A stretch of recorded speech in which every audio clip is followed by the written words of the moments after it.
Барыңызға сәлем достар. Бүгін сіздерге хворостың ең керемет рецептін көрсеткім келеді. Жақында ғана осы рецепті қолданып көрдім. Өте керемет болып шықты. Бұлай орысша айтқанда песочный тесто болып шығады. Дауысын қараңыздар, қытырлақ болып, шаймен ішкенде өте керемет. Міндетті түрде жасап көріңіз. Қамырын жасаймыз ең алдымен. Ол үшін бізге жұмыртқаның сарысы керек. 2 жұмыртқаның сарысы және де 2 тұтас жұмыртқа. Осыны ыдысқа саламыз. Үстіне қантты саламыз. Шым-шым тұз салып, жақсылап осылай шаңышқымен араластырамыз. Ешқандай да су қоспаймыз. Жаңағы біздің жұмыртқаның сарысы біздің қамырымызды жұмсақ қылады. Енді осының үстіне ұнды қосып, жақсылап жұмсақ қамыр елейтін боламыз.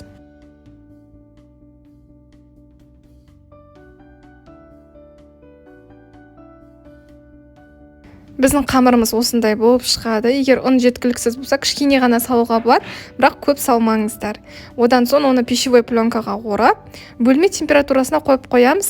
Холодильникке емес, жай ғана осы үстелдің үстіне қалдырып қоямыз. 30 минуттай тұруы керек. Иі қанады. Кейін біз оны 2-ге бөліп, жұқа қылып, осы дастарханға жаятын боламыз.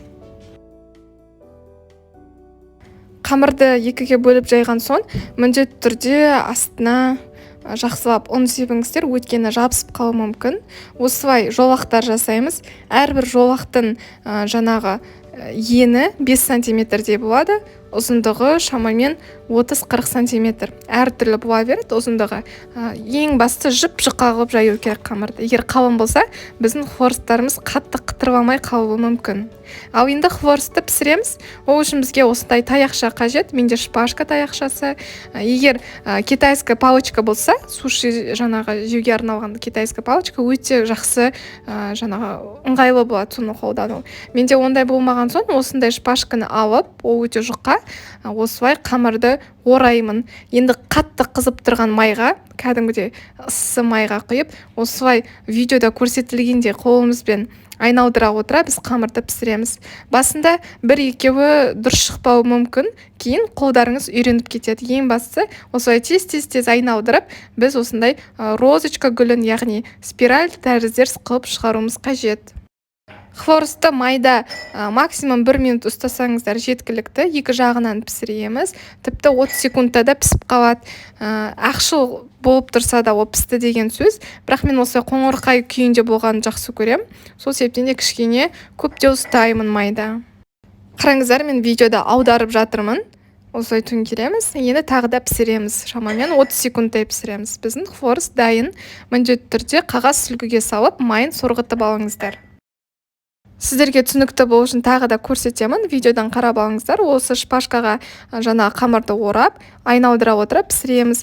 Егер сізде осындай таяқша болмаса, онда үлкен қасықтың 2 жағымен жасасаңыздар да болады. Міндетті түрде 2 жағынан пісіреміз. Біздің хворост дайын, шаймен ішкенде өте керемет болады. Үстіне қант ұнтағын сепсеңіздер, одан да дәмді болып шығады. Міндетті түрде жасап көріңіздер. Маған рецепт қатты ұнады, әсіресе жолдасыма өте қатты ұнады. Өте күшті, сондай өте керемет рецепт. Маған ең қатты ұнаған рецепт осы болды. Міндетті түрде жасауға кеңес беремін. Қараңыздаршы, қалай қытырлайды, сондай нежный болып шығады. Міндетті түрде жасап көріңіздер, және де менің каналыма тіркеліп, осы видеоға лайк, комментарий қойуды ұмытпаңыздар. Сіздермен болған Гүлжанат. Қош сау болыңыздар.